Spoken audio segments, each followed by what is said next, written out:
Excellencies, scholars, and all the participants, it is an honor and pleasure for me to participate in the conference on modern models of religious education in the context of moral values and global challenges.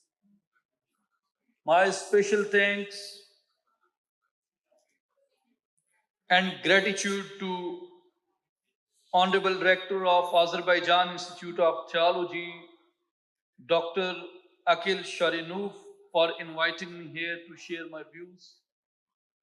I congratulate the Azerbaijan Institute of Theology and Moral Values Promotion Foundation, operating under the State Committee on Affairs with Religious Association of the Republic of Azerbaijan, for organizing such an important conference on a very critical aspect of contemporary world. In Islam, education is a broad realm which includes scientific knowledge, social values, morality, character building, religious, as well as any other branches of knowledge. Also, morality and religious education are not alien to Islamic social life. Islam emphasizes educating human mind while training it on morality with a focus on character building. Subscription to truth remains the strongest foundation for any society, regardless of time and space. Moral teachings in Muslim societies after the Prophet ﷺ were primarily carried forward by Sufis. This is evident in regions such as South Asia, where from I belong, as well as other regions such as Central Asia, the Caucasus, North Africa, Southeast Asian, and Muslim Spain. Sufis not only taught religious tenets but deeply internalized moral values like practice, like patience, humility, respect, love, kindness, generosity, grace, inner purity, and self-accountability. By evaluating majority of prevailing education models in Muslim world, the question arises, how did we deviate from original models of Islamic education?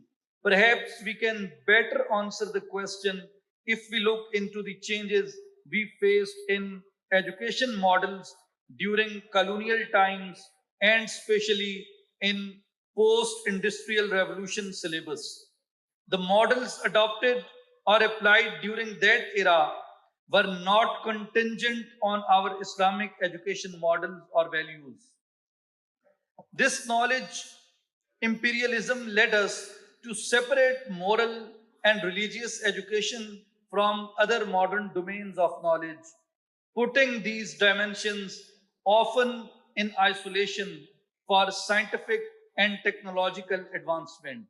Modern models of education often involve the constructivist model, where learners actively build their knowledge through experience, inquiry based models, and then latest the use of modern technologies like AI based tools.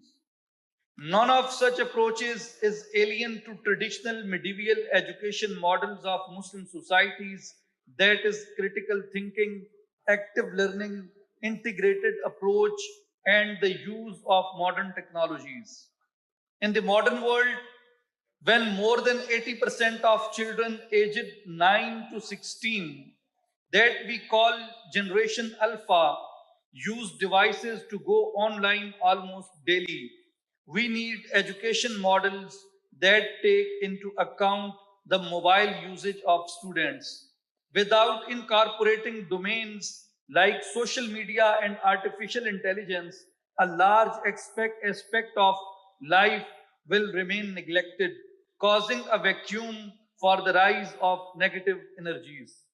My fellow colleagues, according to Global Peace Index 2024, Institute for Economics and Peace, global economic impact of violence in 2023 was about 19.1 trillion US dollars, whereas the world's expenditure on education is around just 4.3 trillion US dollar, for less than the destruction caused by violence.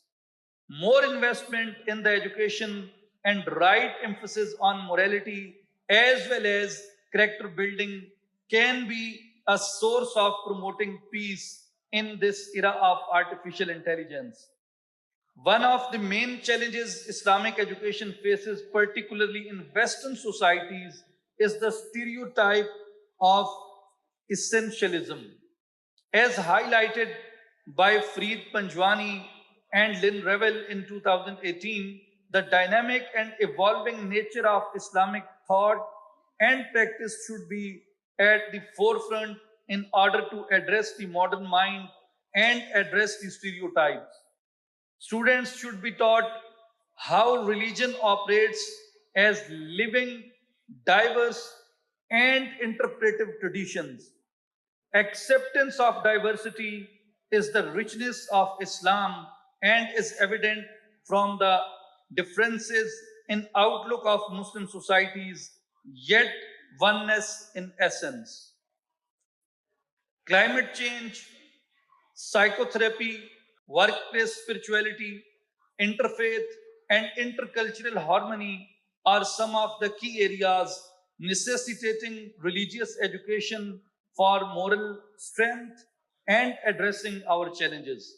Modern and religious education models, including the interpretive, experiential, pluralistic, and value based approaches, share a common goal, that is, to develop responsible, ethical, and empathetic global citizens. When combined, these models form a holistic approach to education that nurtures both the mind and the soul.